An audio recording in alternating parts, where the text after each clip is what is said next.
hace esa división entre socialistas, comunistas y verdaderos liberales como él, y luego todo lo que no está dentro del campo de él lo considera corrupto, incompetente. La presencia que tienen es porque están consentidas socialmente, y eso pasa en varios países, no en muchos.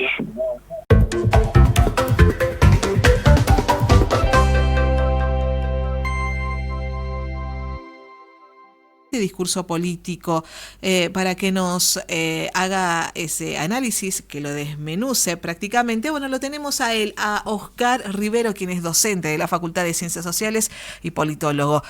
Oscar, bienvenido, buenos días. Lucía Velázquez lo saluda. Buen día, ¿cómo le va, Lucía?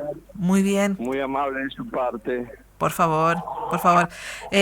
Bueno, queremos que nos haga un análisis sobre este discurso, porque, bueno, es como que ya nos tiene acostumbrados el presidente a algunas expresiones que no caen muy bien en algunos sectores, y por ahí hay quienes dirán, bueno, ha sido fuertecito, ¿no?, el discurso, pero hay quienes también dirán, o están de acuerdo, y otros que no, que no están de acuerdo en cuanto al tono que utiliza. Por otro lado, también citó a Lenin, entre otros autores. Pero bueno, quiero que nos hable sobre ese discurso, quiero que lo pueda desmenuzar, Oscar. Tengo que decir que es un discurso que se corresponde con la ideología de la libertad avanza, que a su vez es coherente con el discurso de lo que se llama ahora la derecha internacional, la nueva derecha o la ultraderecha también. Para algunos consiste en un argumento que se puede encuadrar dentro de lo que también se denomina los populismos de derecha, que es una discursividad que está formulada deliberadamente con un sentido agresivo. Es decir, que tiende a polarizar, tiende a dividir a la sociedad en dos campos, en dos grupos antagónicos, y obliga a los electores, a los ciudadanos, a tomar posición en un campo o en otro.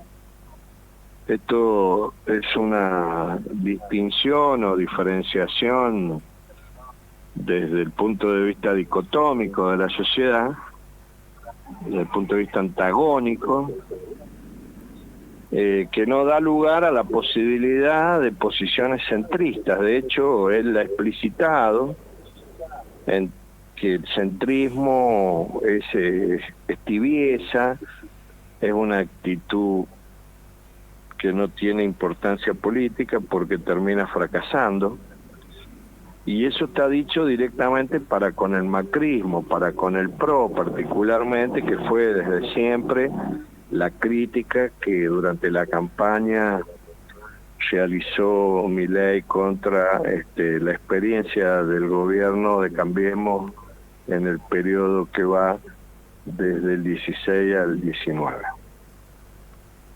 Entonces,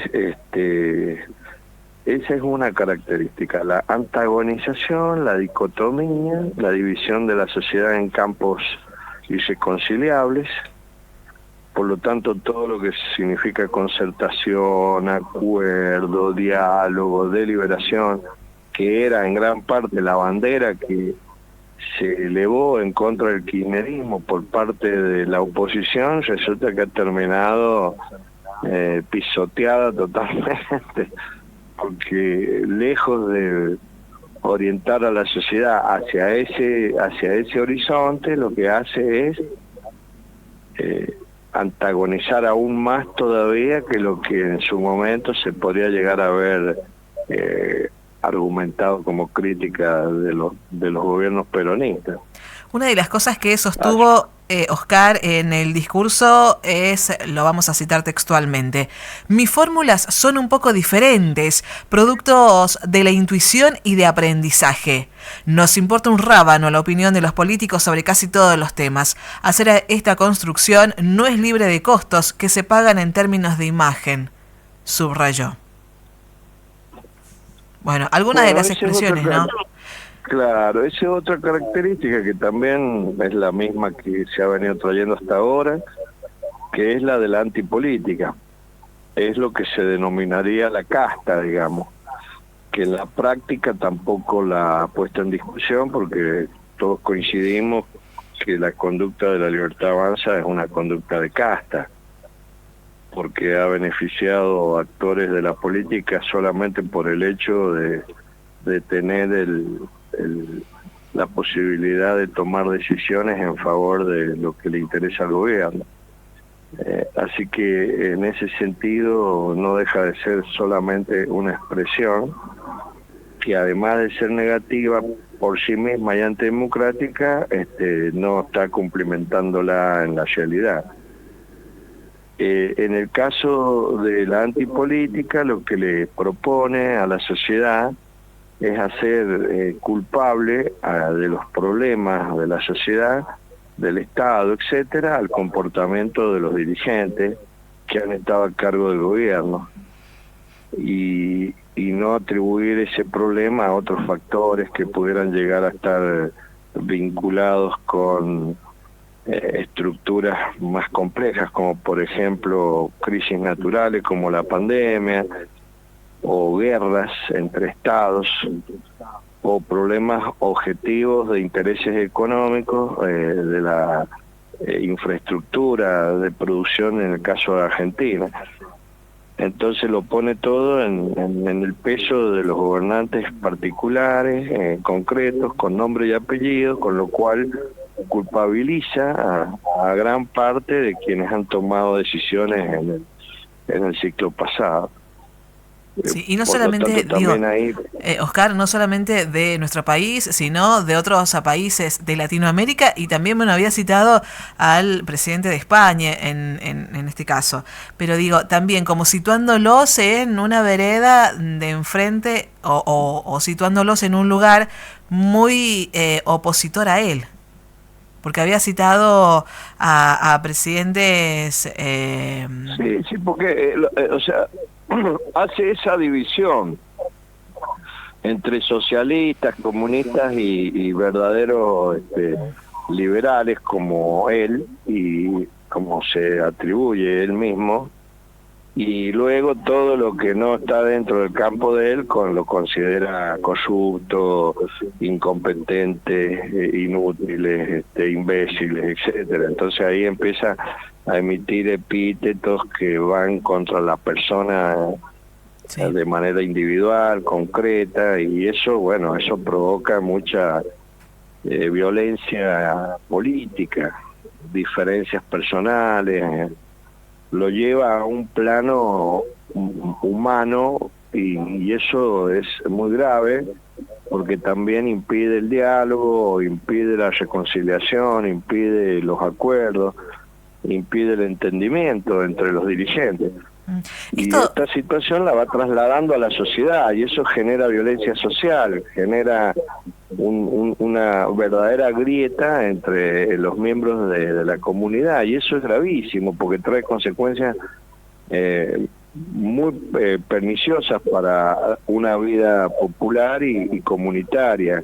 Sí. Así que más tarde o más temprano va a atentar contra las instituciones. Por eso también se denomina esta teoría neofascista o neonazi, porque finalmente terminan generando violencia dentro de la propia población, y de un ciudadano contra otro ciudadano. Bien, ¿esto daña la figura presidencial, la investidura y quizás hasta la imagen, o gusta esto? Digo, a aquellos seguidores de Milei les gusta que el presidente hable de esta manera, con exabruptos, y atacando a aquellas personas que no piensan como él. Bueno, tiene un público, tiene un adherente, que son los que lo han votado, que son los que opinan que él es un buen presidente. Y obviamente es una parte de la sociedad, no lo podemos negar. Siempre estas doctrinas, cuando adquieren la presencia que tienen, es porque están consentidas socialmente. Lamentablemente es así. Y eso pasa en varios países, no en muchos, sino en algunos países occidentales, pero ya es un fenómeno que se ha extendido más de lo que debería y pone en peligro las democracias occidentales, básicamente. Esto ha sido formulado como un plan teórico, doctrinario, que ha sido guiado y planificado desde los partidos conservadores, particularmente de Estados Unidos, y el entorno de Trump, por ejemplo, Steve Bannon, que es uno de los que está presente allí, que lo nombran como un asesor de Trump. Es más que un asesor, es un publicista, es un comunicador, es un empresario de medios, que además es un intelectual que viene fogoneando esta manera de construcción política. Y en el caso de la Argentina, ese papel lo está asumiendo un joven politólogo, lamentablemente, que se llama Laje, y ese señor está también pronunciando la misma discursividad que Steve Bannon, y a eso lo visten a su vez con el nombre de batalla cultural, como una que no es otra cosa que una batalla ideológica, digamos, de antagonizar en sus máximas consecuencias. Y eso, bueno, eso genera perplejidad en mucha población argentina y en mucha dirigencia que todavía no comprende las consecuencias negativas que esto va a provocar. Sí, en el caso de lo que ha ocurrido es que él allí está dando a entender de que las posiciones neutras, las posiciones tibias, no son suficientes. Incluso habla de la tortura como una estrategia insuficiente para resolver los problemas, con lo cual deja abierta la posibilidad de entenderse como que el método indicado es la muerte, es la aniquilación, es la desaparición del otro. Y eso tiene un contenido nazifascista, pero tremendo, y es peligroso para un país que ha vivido la violencia del Estado, y que ha vivido el terrorismo del Estado, y que ha vivido las desapariciones, la tortura, la criminalización de la protesta en un grado máximo. Por eso es que yo creo que la sociedad tiene que debatir muy profundamente lo que está sucediendo y ser consciente. Aparentemente por las encuestas tiene bastante conciencia la sociedad y separa lo económico de este tipo de discurso. Por ejemplo, en materia económica estaría de acuerdo con la reducción de la inflación y esas políticas que adopta el gobierno, y allí adquiere un buen puntaje la gestión pública. Ahora, cuando se trata de valorar el discurso que él propone en materia de derechos humanos, en materia de seguridad, en materia de valores en general, él no está de acuerdo. Por lo menos eso nos deja un poquito tranquilos respecto de que, más allá de que tenga una buena intención de voto aún por ahora el gobierno, no significaría necesariamente que hay una mayoría de la sociedad que es nazifascista, o que es violenta, o que pretende la aniquilación del prójimo en este caso, ¿no? Sí, se entiende. Bueno, Oscar, no tenemos más tiempo, pero bueno, eso queríamos tener el análisis, las reflexiones de este último discurso del presidente, que siempre da que hablar, siempre hay tela para cortar después de sus discursos. Oscar, muchas gracias, muy amable.